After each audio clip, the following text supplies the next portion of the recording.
Frimpong. Abusua beto just say MPP obeba ase wo ma ase obeba ase oma de ye tete and say vice president campaigner oye no asantema say no ajimji no de no ho ajim.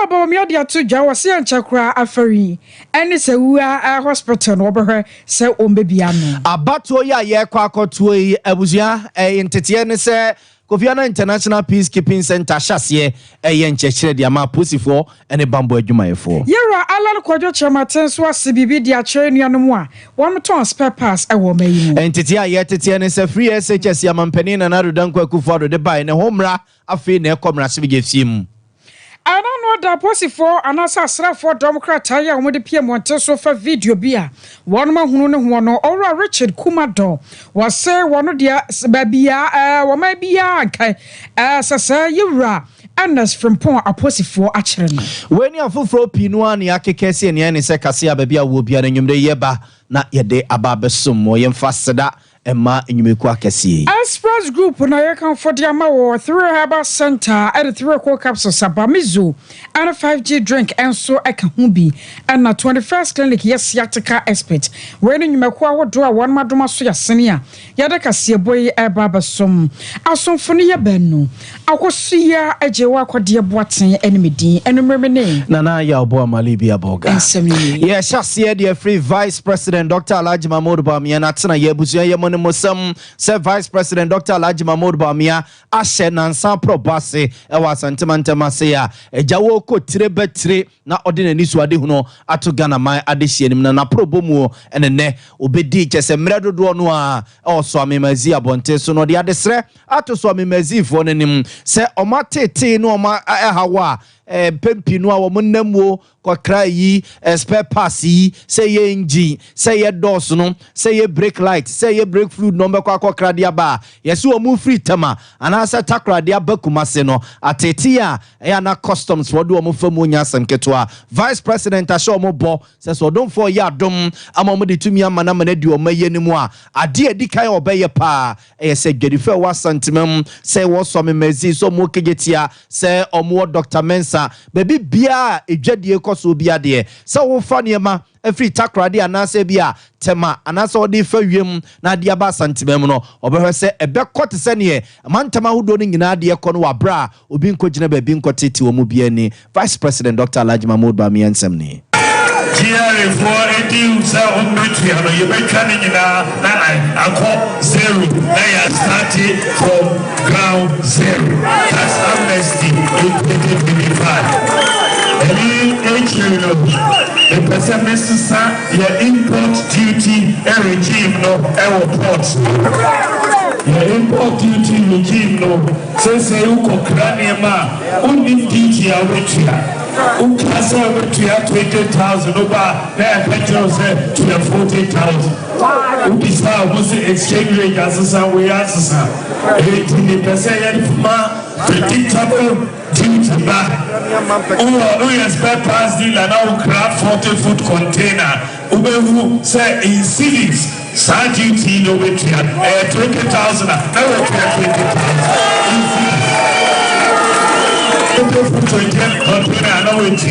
And tomorrow the same concept. I am more the same concept. 80 duty no I will in cities. And yes exchange rate is duty no in flat rate in cities. Abuzia fonti we Vice President Dr. Alhaji Mahmoud Bawumia yetene ke we yamra na one adwadifo wo so amemezin ehia edin komo ana na ocheche nani so ade hunu mu de akire wunum no na owie ya empenifo wo so amemezin ene master kwasi master ta master yaw master kwakunum esoso esore eke bibi ede kire Vice President ya da ma ya beda ma sikebe when you I am a medical wabasu. Say first, I am Yamano. You move from your baby not because I can't pray. But and now and a friend we now the buyer. I'm buying. I'm not yet. I cannot be me and Yama. I did a collar in your deɛ bisade asa ato sɛ yɛ hawa ɛwɔ hɔ ɛyɛ national task force of work ɛna ɛha yɛ especially yɛ ɛwɔ northern center ɛha yɛ bebree wɔyi nneɛma no awie no yɛ nyinaa yɛne kɔkɔmpe abɔfoɔ kan yɛ pass through one system ɛna yɛ nyinaa yɛ tia but yɛ tia abia yɛ ba ɛkwan ɔba na yɛ nim sɛ checkpoint ɛwɔ hɔ ɛyɛ kum so paase ɛna ɛwɔ but sɛ national task force ɛna regional task force ɛso ɛwɔ pɛ ɔɔfa deɛ ɛkɔ so ne nyinaa no so no ɛha yɛ bɛbi ne nyinaa no so wontwam ɛpa wɛba deɛ kɔ deɛ yi nneɛma a wɔde pa abɔsɔ kan na ɔpa bi Abzanfo nti weye ayamazim penimfo enenne na omsusu omo ebobo omo house ede ache vice president no no wamana so ho a wokɔ Truvine hotel ya no Kumase asantemantemu ya wone ye nuanom akuafo ekokɔ hyiaye ɛwɔ nso de ɔkɔse nneɔma pii no a de kyerɛ wɔnom fa akuafo wɔ mo hawa mo famu ɛne wɔ ba anamoto sonko a wɔbɛtu ade afa ho na ye nuanom akuafo aka ɛhawa wɔnom famu ɛde kyerɛ mampanyi abedi akyi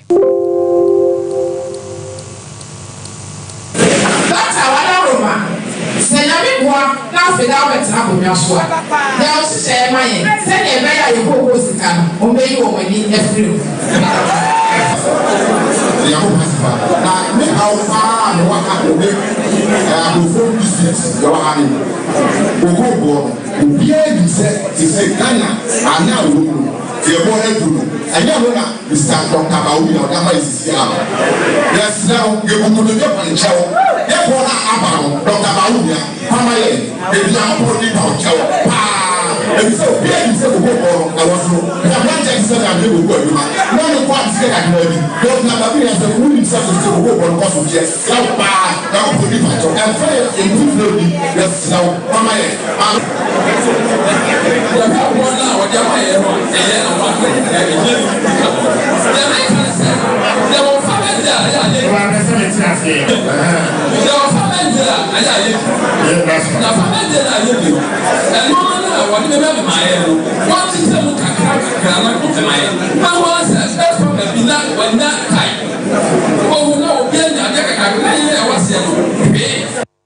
ano chino mampanya be de kyerɛ so nyantoboaseɛ ama nsɛmbisa ne nneɔma ahodoɔ mo ha mo famu no wɔno so yi ano sei our Ghana. Say to Mano, Asia, but cocoa farmers database, no, and then the bad no, it's almost done. Cocoa farms, in also, a true job in the database. Cocoa farms, no, they mean to be said, we should cocoa producing countries in the whole world. Ghana is one of the few countries that digitalizing cocoa farming database. In the whole world. Now, the excellence said, Oba, you bet to be who said, Ufu Ewaha, Ewan database, Ufu Ewaha, also on a wine, on a way. Yaya database, no, Yamiado, said Yaya database, no, this year, now you can say database, no, we are almost done. I think we are virtually done. A few ways before I ever told about Yamiado, Cocoa Board, I tried to say, Obe shares here with the cocoa pension scheme this year. No matter so, then every cocoa farmer, no, you are identified. Obe your pension, cocoa clinic, so Obe, who say, you better attention. Abusia wei aye mampanya be de kyerɛ bra wɔ ne nuanom akuafo a ɛwɔ santemantemu ehyiae no na vice president amananso anu akyire ɔtoaso ɛde na desrɛ ɛto Ghana fo anim sɛ abana yɛto no ɔdomfo yɛ adomo a December bosom de toso enso no wonim sɛ ɛyire so paaso sɛ dɛne a ɛyɛ MPP ne NDC ya ɛna ɛyam nyuku akɛseɛ mienu a Ghana fo ani da wonum so ɔso ɔno no de na desrɛ ɛne sɛ ɔyɛ obi a ɛbanku ntabuo wodi no krɛ na sempoa ne nkapra Ghana fo de bɛhyɛ ne nsa no wɔhwɛ so yie di ama yɛ ne a amanfoɔ enim sɛ wɔmbɛtuma gyina di ɛwɔ ho ɛno no so no oyobi a Ghana for the to me man na Ghana for nim so obesa so ababio aba besere to me emra watwa ne 4 years yawie obesa so abomanim aba besere to me bio na momni nua ba akono a wono no wa ndisi ne de so moto obama ne na wo mepa hwimfri Ghana for bio enti opa no obu akonta de akere yen wopa ena je se uwo fi yen wonjere mfi ye bia enti osere Ghana for se yenya no mugidie nyemfa to me ma no se mampani na oni oman no enim Vice President Dr. Baumia ma midi asma semaba eweye ma men bosso kakra the reason na me pese Ghana for muntu abanu mamnamo so mumbom pae ma me na mo nhira me na me benya saa koni yitina so de etoso de dikan say uhwe ejuma amaye no obiet can say uhwe vice presidents a omaba Ghana from independence unya obi a waye ejuma asin Dr. Mahamudu Bawumia enti ekire say vice president ejuma no mapase enti mum promote me na men call president ejuma no mum promote me nananom na men call president no nanano me division atu eja Abzanfonti we a Vice President Dr. Alhaji Mahmudu Bawumia na Yoruba Umia Sanso Atua so Musa and I say one a ferry hospital noa on Moshas Yana was sent Kakanka Womsa Ebu Honomoa and Dokota Foni and Nasi for 1 year 1 more year Juma now Suyana 1 more year and Chakra woman in Nada Ababerry ye now 1 more car Amanashe addition moon crime now for Ghana for at a set Nyankropo ya dum wan ton kopem sanabo so me August no na ne nyina 1 more to me awie ya 1 more pa hontoma sane ye beye na beboa ma yarehwe adwumadie atumi akoso the overcrowding that we are seeing at Konfo-Anokye Teaching Hospital and which is really under pressure, being a referral hospital for 12 regions, and has made some suggestions which we should take very seriously, dedicating resources for retooling the Konfo-Anokye Teaching Hospital. I am in agreement with that. I think that if we want a Konfo-Anokye Teaching Hospital to perform, it cannot perform without those resources. And I think that you've made particular reference to 2 hospitals that are almost done. Sevilla, which is a regional hospital, and Afari Hospital, which is a military hospital. I think that we expect Sevilla to be commissioned. I think hopefully by next month, July, he tells me. So if all goes well, Dr. Insiasari is assuring me that we can commission July in Sevilla, and by August commission Afari as well. So I think those 2 hospitals are very, very important for us to commission. They are excellent hospitals, have the space, and they could really take off the burden from Konfo-Anokye. So I think that we are going to follow these 2 hospitals, as I said, to really reduce the burden, because they are very, very large ones.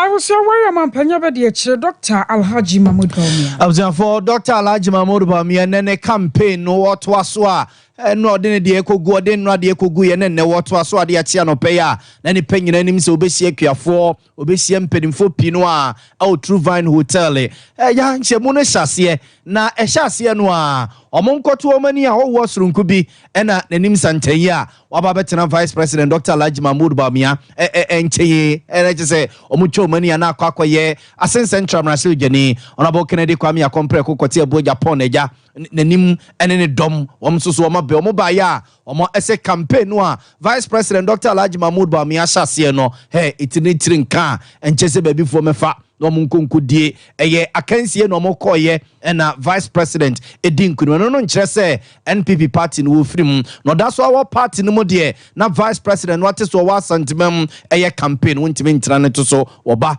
no aba bebu ni chidom wodi na chi na omo aye adwuma prenkunim de ama NPP amanyuku no asen central branch geno no bo Kennedy Japan and then aprobo a omo edp mazin abonten so ne nsamo a wode atudwa ho kakrani Vice President a flag bearer ODM 2024 if we never obey to maintain Namodia time Vice President our President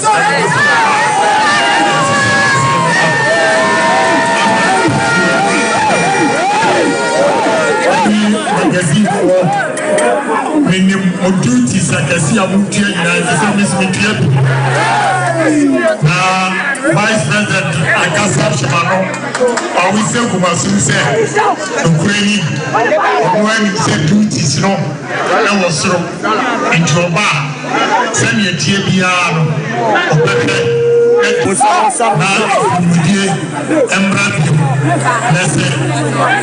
Open party, open to me, and be put you up and down.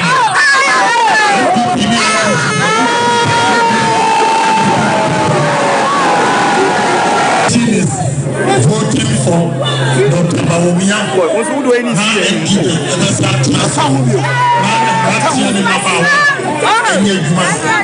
and yet the crown and the chamo. On my wife, in the Jana and teachers of my wife, of my wife. Never my dear from the chamo and the Pia, of me one dance here. And my said, and yet 3 years later.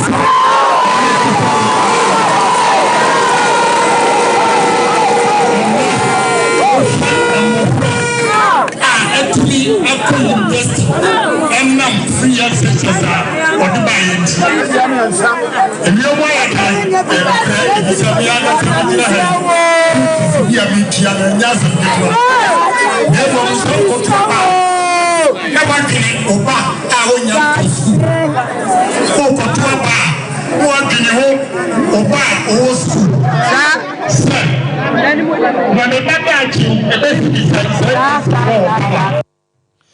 Observant way a Saint Central Mraswe Honorable Kennedy Kwame Akompreku Japan and yetene Kentemra Vice President Dr. Alhaji Mahmoud Bawumia every True Vine Hotel abaswame mezino na je so ne nyina ene na eteba sinimu a ombeye campaign wo swame mezin Ora Alan Kwadwo Chamate Movement for Change Panyepaya wodi animu wono so na proba akwa mu watifedo mantamu Tamale Industrial Area yenuanwo ya wono ton spare parts na one wono ekoko hyiae na ehoro wode akoto dwa atrese nei wono pa spare parts adwuma no egu esansa import duties ahodo ye gu wono so wo mu tuatua no ano aden pa eno nti eno akoto zere dia sra de hye se wono raso mbatumi asesa wono sa no afi na wan mato abadia ma wono yira Alan Kwadwo Chamaten na oba tena konya so na nyankropon ye adom na se oba wasa import duties awodo ye dada spare parts so no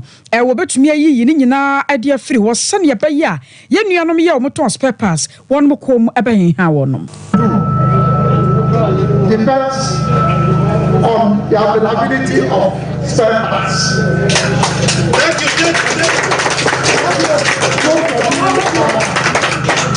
Fabricating machines, repairing cars. The cost of spare parts alone is putting you out of business. And that's why I've made a commitment that if Alan becomes president, by the grace of Allah, within the first 2 years, there will be no duty of spare parts.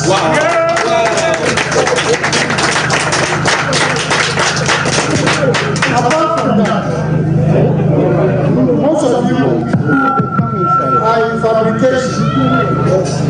You need metal sheets to fabricate the things that you produce. Ghana has bauxite. Out of bauxite, we can get aluminium. Ghana has iron. Out of iron, we can get steel. Ghana has oil and gas. Out of oil and gas, we can get plastics. So if we can add value to our bauxite, add value to our iron, and add value to our oil and gas, you get all the raw materials that you need for your work. And this is what Alan is doing.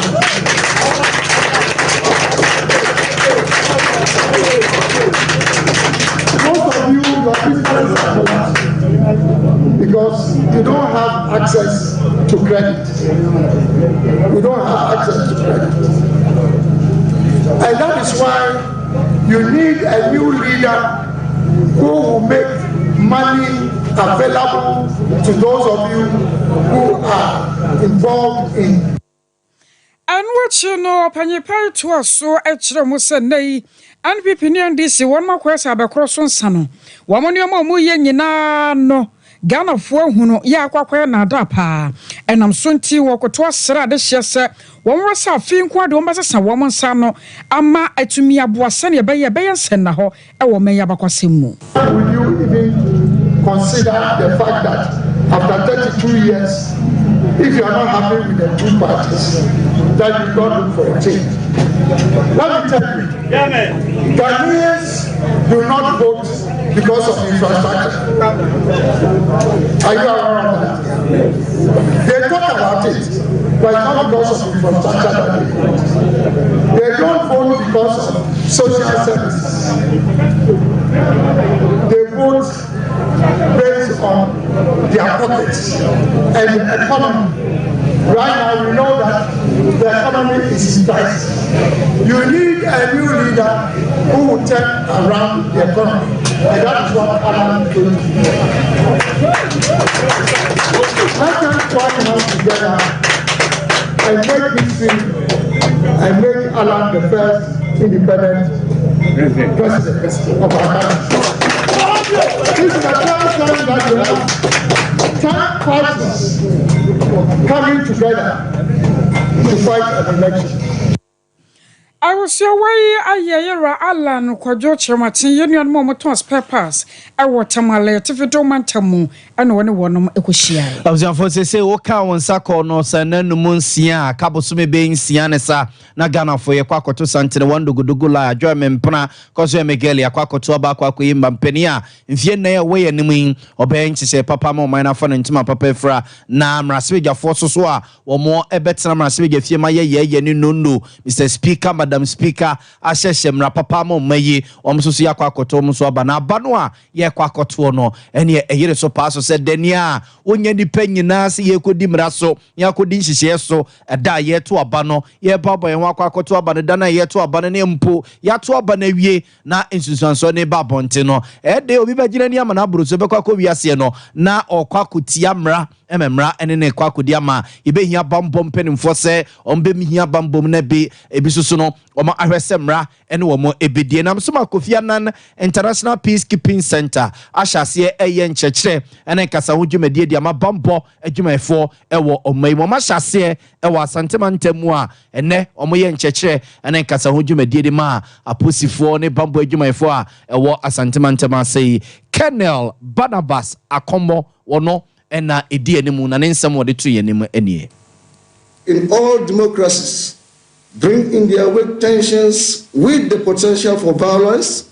Hence, the aim of the course is to enhance capacity of law enforcement agencies as they handle the prevention and management of potential or perceived election violence situations before, during, and after the 2024 presidential and parliamentary elections. Also, it is to provide information and some fundamental understanding of the roles of the police and other stakeholders like the military, customs, prisons, immigration, fire service in the management of electoral process. Ladies and gentlemen, in view of the significance of this cause to our democracy, KIPTC, with our German support, will replicate it in the northern sector of Ghana. The Ghana Police Service is the lead agency of the Election Security Task Force. Hence, the KIPTC finds it prudent to request that the police liaise with other security services mentioned earlier with regards to arrangements and coordination. The target group for the cause are officers who have the ranks of Major or ASP or its equivalent, or officers with command roles in the upcoming elections. We aye openia odi animu menne sancheche ne nkasa ho dwumedi koso anana ochechinsemo ede akere no na the OC Germany abaya nemo organ member say dwumedi no wase no no so the odo so ni. Mobilizing citizens, monitoring and mitigation efforts, dispatching properly trained security forces, coordinating among government agencies and educating the public, among other things. A number of organizations, including elections, management boards, Ministry of Interior and other relevant bodies, may be involved in creating a secure election environment. Distinguished participants, it is from this perspective that this engagement places high premium on the training of security officers in electoral violence and how it affects security. This course, I'm told, is packaged by KIPTC to enhance the capacity of law enforcement agencies in the prevention, management of potential or perceived electoral violence situation. It further seeks to update information and fundamental understanding of the roles of relevant security agencies and other stakeholders in the management of the electoral process. So AC Germany abaya nemu wo mayimo ena yetene nkano na Ashanti Regional Police Commander de okosi na nemu Chief Supu Ousu Christopher Ousu Mpienin na ono so edieni. As we are aware, since adopting multi-party democracy in 1992, this country has successfully held 7 presidential and parliamentary elections, which have ensured the smooth transition of power from one political administration to another. It has earned Ghana the accolade as the oasis of democracy, peace, and stability in a troubled sub-region. It is, however, instructive to indicate that these achievements, which most Ghanaians take for granted but are envied by our neighbors, have not come effortlessly. Indeed, our past elections have always been characterized by similar tensions with pockets of isolated violence before, during, after the electoral processes. Arguably, these happenings have always threatened our peaceful statehood in one way or the other. However, we have been able to address these potential triggers of conflict, and our country has not lost her peace and stability. Abzianti weye Chief Supu Christopher Ousu Mpienin mono ene kusi Ashanti Regional Police Commander anemu odwumedi nase. Ayaden ka momane da sasra fodwumeko no de krata apie dwafa video bia yeso se amanfi east panyi paya wowaso obekoma sebedwafie ora Ernest Frimpong woginamuo na wo sha galamsefo binum kutupa sasa kwa basa asrafo dom bi ya wonom ebo asa galamse yebetu ase ne womba wonom a womo wasa wono mbedi ni adeadea na akanwo bi ama panyi paya bane bambo mu a wapenimu yero Richard Kumado ene Sompa edi komo ya wokyere mo se wodwene ho awonte ase sabapem na yera Ernest Frimpong wadaso ne nam hono mo a asa de Ghana abambofo womonche hwekura sansam wote seye wopanyipa no ade atodwa na ye kan ye kakura no a afia kwaya abato afe anase mposa nkanya abato afe kura no a oman ne bambo no hadwene se obi te seye betumi aka asam na wafa no ho ade kyera sa ne nam hono mo abra ye wabambofo ewo mayimu. the president has signed a law against Galamsey, and to be a Galamsey via Watomra. I reckon as a Yabechino.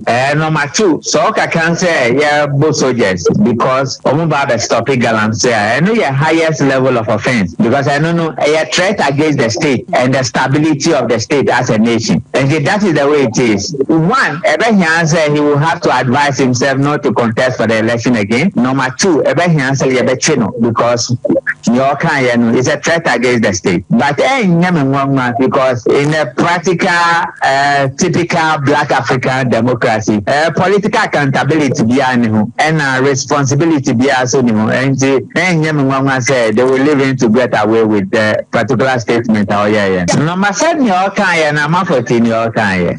And what we need to do is that you have to take responsibility. One can soldiers in fact press release number because someone say a stabbing soldier be that particular area because of your kind, and who can say they should beat up soldiers. Some of our boys took seriously what you said and they stabbed a soldier. Another Major Mahama issue on the way, and I think he's gone far above reasonable statement from a politician. Then again, another regional minister was sitting behind him, and the regional minister is supposed to be the head of security in the region. I don't think Wakani and see hypocrisy, dishonesty, attitude. Baba Raya and I can say you have made a mistake. Accept your responsibility, but don't say media for media for definitely, because you threaten the security of the state.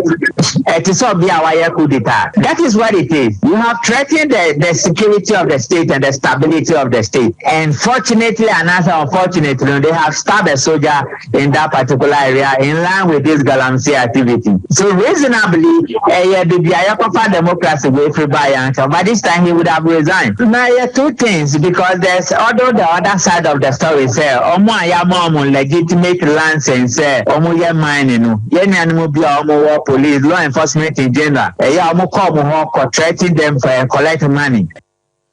I was your worry, or Richard Kumado, about a bamboo mua or binimu. A fair for more encore and some food from more. Ebeto just say, Emraswe Jenny or Womanaswe Fima this year war a Jumako and Yen Sima Baton Persuasoa or no crona Ededom Kumana no or Mraswe Fim, Dr. Kesel Atoba Force in Urano, ne Pensua, na Oyeswa for the church of Maisica 7 and 2 years or no. A buy Sumano so one coto ambulance and fa emero may you see the Okoko for the buy and yes, it trot rockrano now the ya na enye ama semi and penifua tebri the aqua dan courtois edicotwa trenchia na no na Urabia odi adanse wa asem no ho Richard Jaka okọ court ko ka kire court say ekwan atene general de asem na fa so ne nye ho say de owura ne timi frɛ no sumu na ahia me ha ne ni nkomo ye mpɛ kwa bia ye be fa so na to ba force ye de na tumu no na ni enye ho a obesere se court no nka bibi mfa nkira atene general lawyer Godfrey Yebo Adame na numu a na beto justice lawyer Godfrey Yebo Adame kra no afre owura Richard Jaka no a odi adanse wa asem no ho kokom ene na akwa akobon komo wo bia nkomo ne boy ye nyina no kese ebeto bedwasere de amanfo etieti bia ne sa one na lawyer for tebiri asem no e record court se court nyina sa nkomo no a esuma se attorney general ne di ye no so na ka asem no kra no momo emfa entungu na sa court beja tum se court enyi ntumu no afi na entity abeto so perfect nsem for apono so che se court ahye da crop ya obesi gina ye ewo asem no hom na aba lawyer pania be di echire lawyer Afretia Yeboa and na ochechi nsemu e de echire yen. She raised about 2 objections, one about relevance, then one about constitutional infractions. So I'll not go into details. We're in court. The judge will definitely deliver a ruling on it. I will know where. When it comes to motions, the judge explained motion for mistrial. That document was exhibited, and the judge said she was going to consider because the base of mistrial was that something untoward had been done. And the judge needed to ascertain whether from the tape something bad had been done by the learned AG. And the judge was so clear that AG was not heard on that tape suggesting that the third accused person should implicate the first accused. So that is settled, sealed. And so today what they're seeking is to tender the same tape. So we said, why?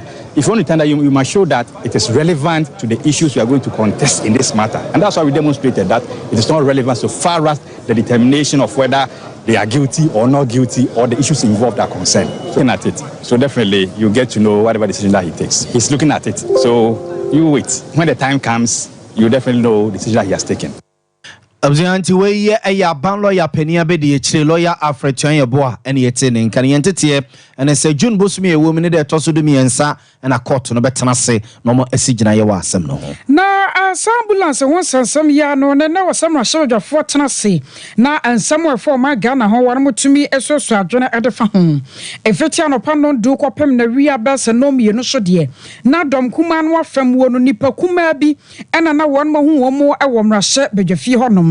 Na yakwatie tiemu no ora kwame agboja ya wono ya minority chief rep wo mrashabeja fie na wo kyeremu se wo mo no de wo mo nkan ne bone kura sanka mrashabeja fie ho wo ma ho nemom de tie nie wo ma di nkan ama mranimfu a wo mo twetwa de age yewra to force ne ya wo minority leader wo mrashabeja fie de akwadan justice ora yere afia se wa sarebotwe ya wote asem no so se sanka batumi a emra wodo ya yewra atofo sen wo se wode bedi asem anasempo wode be kwa mrashabeja fie na ensem awodo ye fa Ghana ho won mo so adwen de afa ho no anka wo betumi ama owura no leave wo ho kakra na Ghana sansem wo adwen ho na so nyade a justice afia se wa wo ye ne sa enam so nti won mo kan mo kan biem sadom kuma no de ebre bia ya court be frasem no won be se mrashabeja fie won be free ho no makwakotai yewra atofo sen achi ebra yewra kwame agboja na wo ka ensem no and some true fortune bia say and what canify the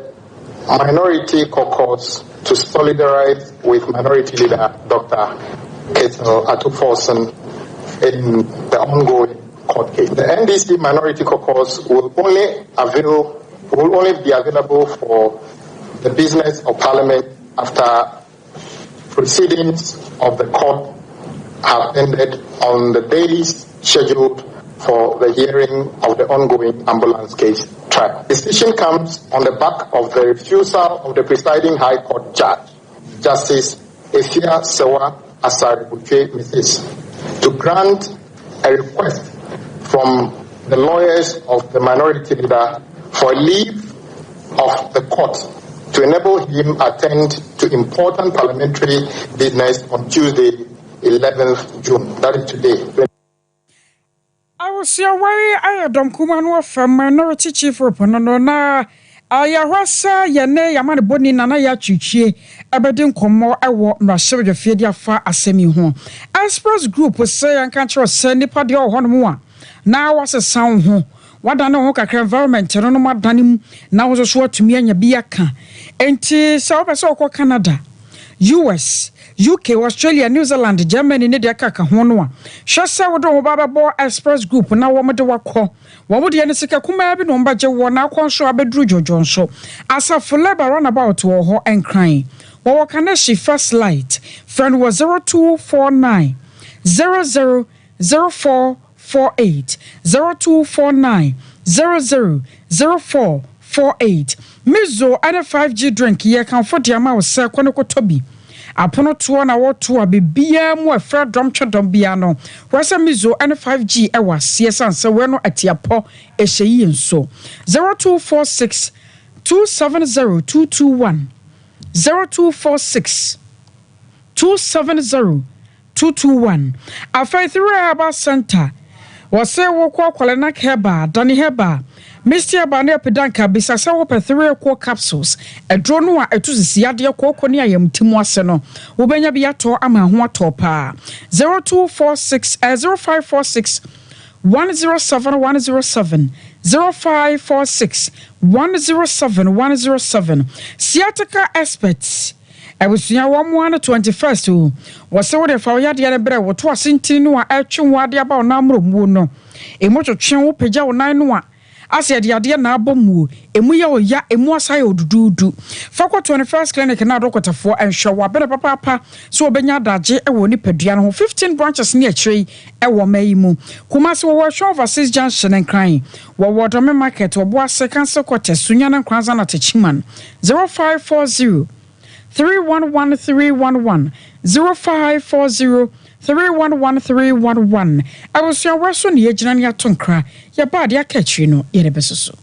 21st clinic yes sciatica expert sciatica no o nerves na wo to ase na fa wo siremu na fa wo nansia besi ase ho no se ho techema eno ene ye fa ne sciatica na etimi bubu o to ase ka wo se dwe wo sirem wo je wo ba bia enye na no na 21st clinic ba ye adwuma pa wo mu ye ntia baso bo ma je no Ghana ha ene amono ne enya asem ketewa Womuji international awards ahodo womuji local awards ahodo na anu nso na womu be the only sciatica research and treatment center in Africa bibrim ha no ebi ni baabi a gise 21st clinic nkoa womu de bibiduro ene besa o yare no masa de machine aka ho eya yare sabia yare bia wutimi de ko ne mama ade ba ko a womu gidi womu pa no eye sciatica ena stroke nso de kwa diabetes ne hypertension ne ade ne ade Ghana ha baabi a womu ho 0540 311 311 0540 311 311. That's a 21st clinic. Woman is sciatica expert.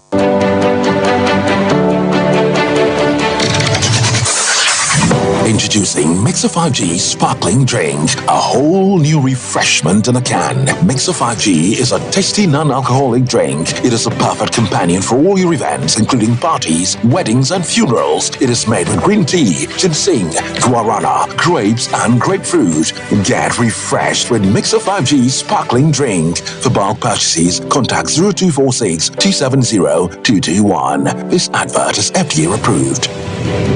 Brakasa ye duabon waso a ne dwumedi wo nipedua biara pom den ene na brabo mu ne hie yi pa enye brakasa nko nuaba ne haban bi te se ko nsusu a abonwono ne dia akeka ho no kura enwanunu ahodo a ekọ animu yi ankasa brakasa ne sa nuaba yi binom ne akeka bobudi afa abefo kwan so a ye de aye brakasa powder siesi nipedua na abakwa ahodo no ho ban afrimpani yade ne yade ahodo pi ho fa enkodate de ma baako freduane anopa ne anwumre anafa enkodate de ma baako woni nsuhie yeti anopa ne anwumre wobra wodidi awie ubenya prekese powder to Kingswalk Herbal ne Heroes Herbal Accra Okesi Drug Lane Dani Herbal Kumasi Mensa Takrade Mose Pharmacy ne Greenlight Pharmacy Sunwane Kashenkari Supermarket Asantwa Herbal ne Bibidro Depot Techiman Sewa Herbal Mampong etufo mfre 0550 19 15-14. Prekese powder. Eye aduane san ye dro. FD ahwehwe sankratu emu agi atum.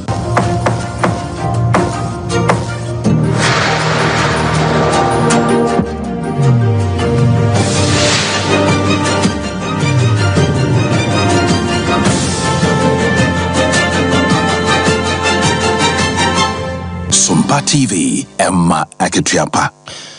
For a so mama kwaba bio eba Sompa television ya nyumre kase so yento akase no so mamoni yenko amano so na yene national chairman edema Federation of Senior Staff Association of Ghana etweniti afrani se fusa genko godin komo ya tese omo de krata akwa akoma fa wages and salaries commission impeding for se omo allowance bia omadi hu nkomo no asa commission mpaso ntie no mo entenetene niema emfama wurumu a wanhwe yo mo niema begu fom no mo akọ strike ne chairman enkodi nkomo opani eye Ken Portiere eye chairman eda omukuna no opani ya mwajo opani good evening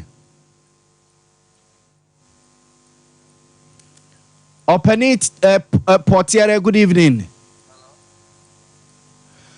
Observe your hwese openi ebeti enka yene no edin komo ekuo be 9 no makabum de krata we ababonten ye wo Senior Staff Association Universities of Ghana and your Federation of Senior Staff Association of Ghana and on your friend say FUSAG your Teachers and Educational Workers Union of Ghana etwenitia friend say tewu wamsusu omo eka ho and yewo ekwa hodo pi no mo kire say omo NFA Wages and Salaries Commission impeding phone koma omo edi no ejina vehicle maintenance allowance ho no mo fi say eniema nam entene papa emfa emma wunum mejime di se chairman betimen kaze say chairman good evening chairman good evening oh hello beana ai chairman wow good evening good evening na me pa cha ho ye de pa cha yeda erade ase chairman mo concerns pa say mo concerns pa mo statement ya mo de ababonti mo sempa ne say yo ya fame can portere ilbo bedase me begina sa fide we so edi nchia kese de ama etiefo nyina ene modwumanfo a etamochi a moye adwuma na yen public university workers eye gawa friends Chewu Teachers Education and Workers Union TUC and the Senior Staff Associations of Ghana and then that kind of FUSAC, that is Federation of University Senior Staff Association of Ghana. Yenina adieti abum I say never be a coso ye anything then I say it should say work yene aban asese efa adwumayin yedi ebu adwumayfo amu adwumanu ene yene government ye anoba ko yetimi di edwa efa yeketua ho ono na edi asam naba na ade a yebisa every government mu nchen say enye ade foforo eye nhyehyɛ a wo ho dada entino enye se bia yebisa ade a echen se na anka omudi beba yen ya mpenifo no mo geno nti se utak for mo geno gawa for mo geno ye but enye pe because of the salary disparities entino se mo watum fuel maintenance allowances at the amount more. Yeah, it say a fuel no, nyina to fuel, the same fuel from the market. And you know, I had the Amayina. And then I say some more to Mamma more. Yes, some fight yet, no so muntum am I. Oh, and yes, I be a share for and I said the full for and say, I buy no and from my and I acquire you to say, the per se, Ebia, young Yamabina, Yamfa. Yanku editia o mine and yasa they say akola ni papa odi kosia baako na ono wodi half nti ebetru pepe bisuna won say esesia no esitita no eye na papa ba di kosia baako ne half nti ne ba no say won di baako na wo de ama mo na say yen fa yeyem sa ye ko market yen na ko market wo ma mo market premium ya osani mano yanka sa wo ho but yen na yakodwa ekodidwa ya wo families some market shocks no affect yen na and some maintenance and all this yen na koto spare parts okay well uko filling station na prices no say be your tomo we different come we yen na the same fuel na say me no me yuzuka wo so yuzuka yen de yejuma na wo de na yatuma ma na wo kwa koto spare parts na ni na so ya so ma na wo de wo say bebe yejina no yengina ho na ma yentu na nkwa bebia ono na di anibre na ba okay chama mosta money fair wages for starters say mudin komo no acha na ase omo mpeso mo befi mu na omo ye de mo pede amamu yi ye ne omo start negotiations no acha hakra ache okay ache ento no akolado ho no ma utunufo awo fie wonte yesu utunufo wo anipam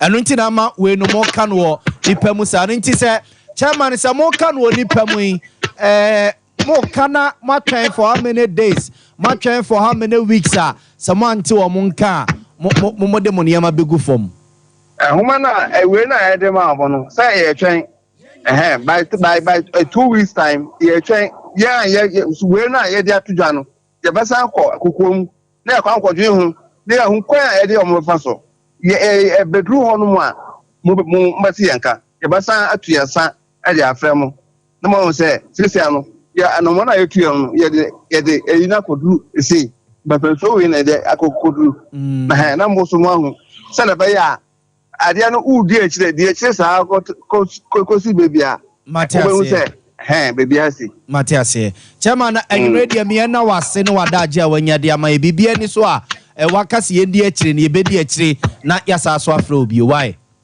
yo ye da se nyame nshira wo yo Observe nti we national chairman de ma Ghana yesu aponso aponyina ezomuku kese Federation of Senior Staff Association of Ghana etwani ti afre ne se fuzagidi no na ne boarding efre no ken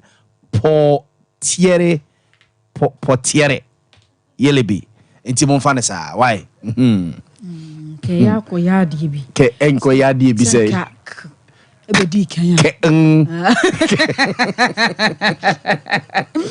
was there to some so I have found Southwest man cinema was Santamantamu and now one for no swing. One my oyachra ya what to D man so deserves better. Now some man so a yard the power woman ya be a pa. Ninana kwa jena one more coin once and some woman yourself corner or rest near one more coin city. Now friends point to Newman to me so our man so no. Ebeye wareho eno na ama wan makoto de asra ban ne mpanyimfo se wo ma mamu a wom so de ombatia no anya papa kura wo mankranso ne mpatamu chairman ya wodi emaburu no animu ma won ye oye kire won monyafo Paul Lloyd wono ane nsamtwofo ekasai wo ya afo no Southwest district concerned youth chairman adema emabuna ewo mankranso ane yetese wone mabunu no ekasa ya yensam twani Ebeneza owusu ansa ekọ ho a wode amanbo atese ye ebreye there some few months ni ye wo ho na ye nya ni tie se ye party ye be no asute fa mai na ye party so ye parka nkura bobo wo so ye ahana ye no ayefro bibia ahana ye no eja se ye be no asute de asamde na nyina ye bompa se eja ombe ye maye na minua ombe di park we su wi no eno ano no after one parliamentary primaries yehu adwuma bia o maye wa habium desine na as assembly member every time they are na youth no ebom subuo se dentina ni han ema adwuma be di park no asrotep na mo se o person ye no anye yi na the way the state at which park no ewo access nso entene park no obi antumi use biom nini wo kasa sisia no nkora bo ball school nkora primary ni JHS omu nanti frikun eko SHS wo na uhwe the way motos ni cars etumrika wo sa kwan so a misi 3 days today kanyame kwa ankaka fankora mi ensaso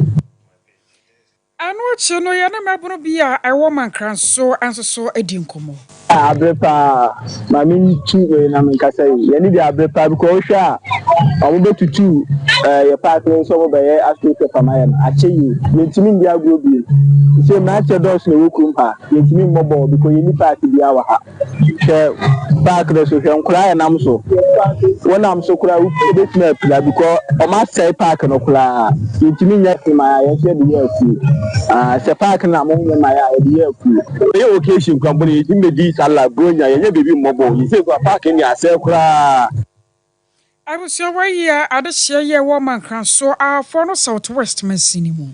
Yeah, the more comrade Sebe Jeffiem na Sebe Jeffiem openia on da edom kese na no lawyer Alexander Fenyo Market. So Emra Sebe Genia or Sebe Jeffiem de se we futu abaton peso so na ene on nsem twefo din komo mo ni tua sem na Sebe Jafo no ahomeji a wo mo ekoye no ne enomo esa so ababa be hye adwuma se na no na one nsamtwefo botu man kakra abobone ma so kakra de a kire nsamtwefo enema emraso gyafo na homagia wo mokoye a wo mo se be wo firi akoma mu ba be adwuma no enema mbabo so ne enema ganafo yentwe ne mu se wo be ho adwuma eno no wo che se free SHS ya mampedi na nado danko akufa do ede ba ye no afei na education minister eti o mo na so se emra ene hom pempra wade bia wo se bamra so gefiem no wo ma aye ho adwuma wi a enche bia wo mo de ba no chire nyama pi no asoso no boboso de chire ye the free SHS bill to parliament. You know, the chapter 5 of the constitution provides some aspirational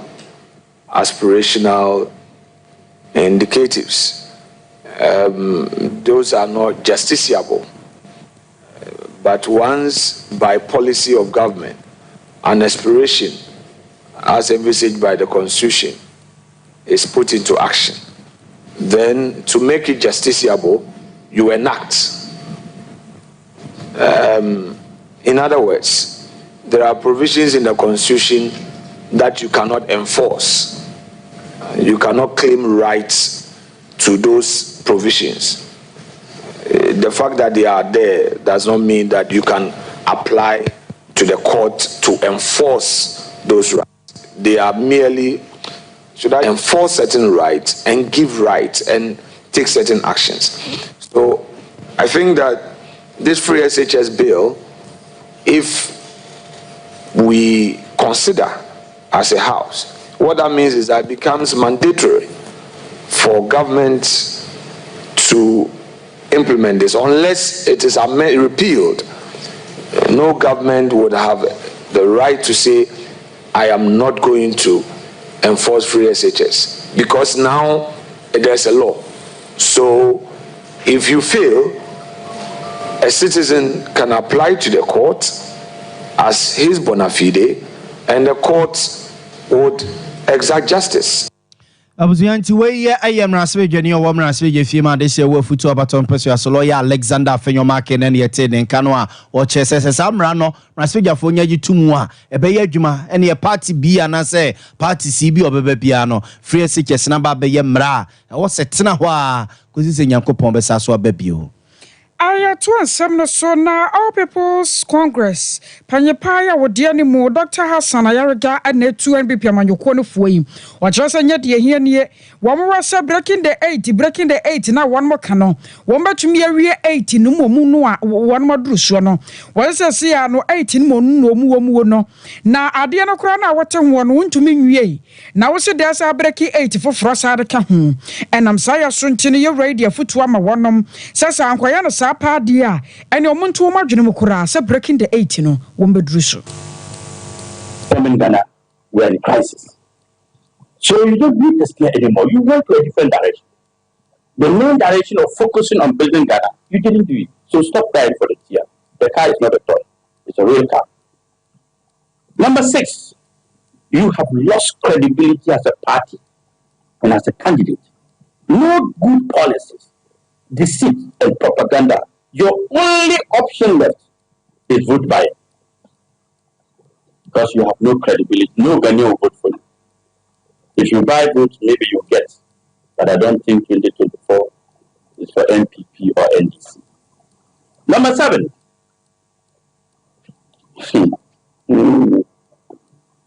Dr. Bamia should watch his slogan. It is possible. Ghanaians are not listening to you anymore. You have inflicted pains and suffering on us. It is possible. Has no chance. Rather, use that resources and change the narratives. I'm not chilling over 2 NPP. A barn of 4 saber to me. I want her na Kania Prasono Omunsiano. That's incapacity. You and I pay our electricity bill upfront. Prepaid. We pay prepaid. An efficient management system should be made to be able to avoid the situation we are in today. In a few weeks, we are going to be saddled with increment in tariffs, but doom so is not going away. Just last week, many parts of the country experienced long period of blackout, leaving citizens without electricity for hours. This is not the first time we have seen this happen. In fact, doom so has become a recurring issue in Ghana. Why aye Ora Hassan Ayaraga no All People's Congress wonder penny pa ya wudi anymore. Yejina we so na enwumre nsemo ebobo no de babesum woni ye de mosia ne asore ama asem penny padwumedi aba besum atwa so. Akosia so money chinchin fidi ndi ma ye nkuku a ya Grace eye buzi ene boy chidom ma ba bia wo bia ne yetimi babesum mo ye ne so e babesum enwumre na ya obo ma le bia boga enwumre ne. Akosia ajewa kwadia boaten ye homeso tewde de nkaibo atwa so.